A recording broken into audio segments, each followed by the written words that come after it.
Hi everyone, I'm Eric Enga, a General Manager within the Digital Marketing team at Proficient Digital. This is lesson number 1 within the Content Marketing and SEO Fundamentals course here at SEMrush Academy. And in this lesson, I plan to talk about content marketing, what it is, and content marketing plans and how to build a good plan. So first, let me start with a Wikipedia definition. Here's what Wikipedia says about content marketing. Content marketing is a form of marketing focused on creating, publishing, and distributing content for a targeted audience online.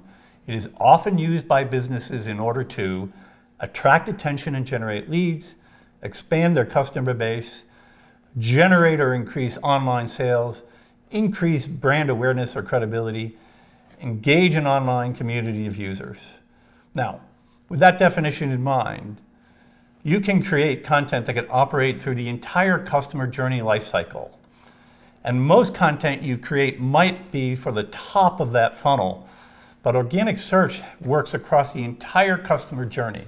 So you may be creating content that addresses multiple stages of that journey. Depending on where your users are in their customer journey, you might use different types of content as well. So how does all of this drive SEO? Well, as we discussed in the role of content in SEO course, great content can rank for key search terms, attract links, and they can play a critical role in building your overall visibility in SEO.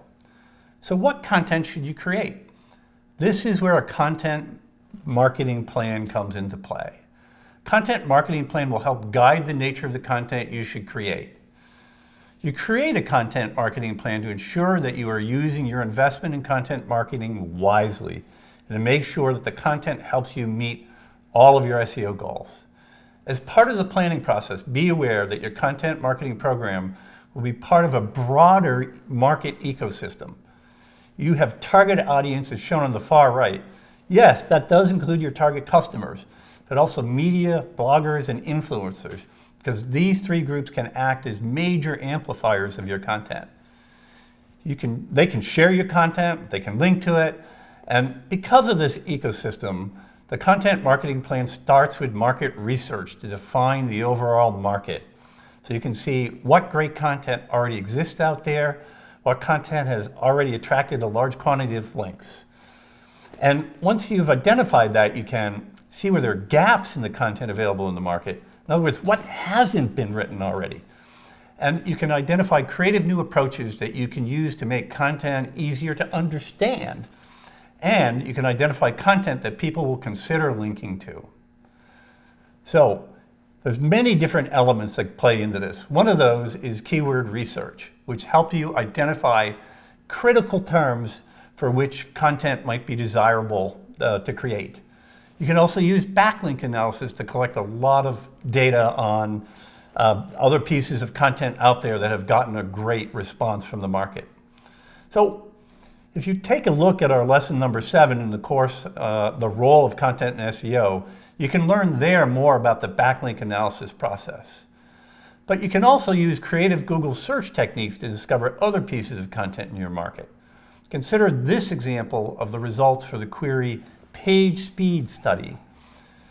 Your research should also identify who the people are that regularly link to great content in your market and what they tend to link to. You should also identify the major influencers in your market and what they like to share. This should act as key input into the content you plan to create. If links, shares, and visibility is your goal, then you need to think about who is your actual audience. Yes, you do want content to be of interest to your potential customers, but you also need to target media, bloggers, and influencers.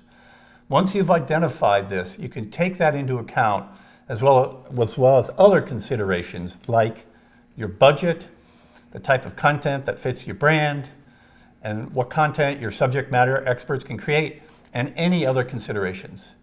But those are beyond the scope of this lesson, which is focused on how to ensure that your content marketing program will have a plan to drive significant SEO value.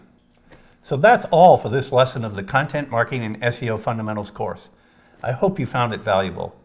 If you've got any questions, feel free to ask me by tweeting them to me. My handle is @StoneTemple. Or you can reach the SEMrush Academy team by tweeting them Their handle is @SEMrush Academy. They're an awesome group, by the way. And when you think you're ready, head on over to the SEMrush Academy page and take the test for this course so you can get officially SEMrush certified.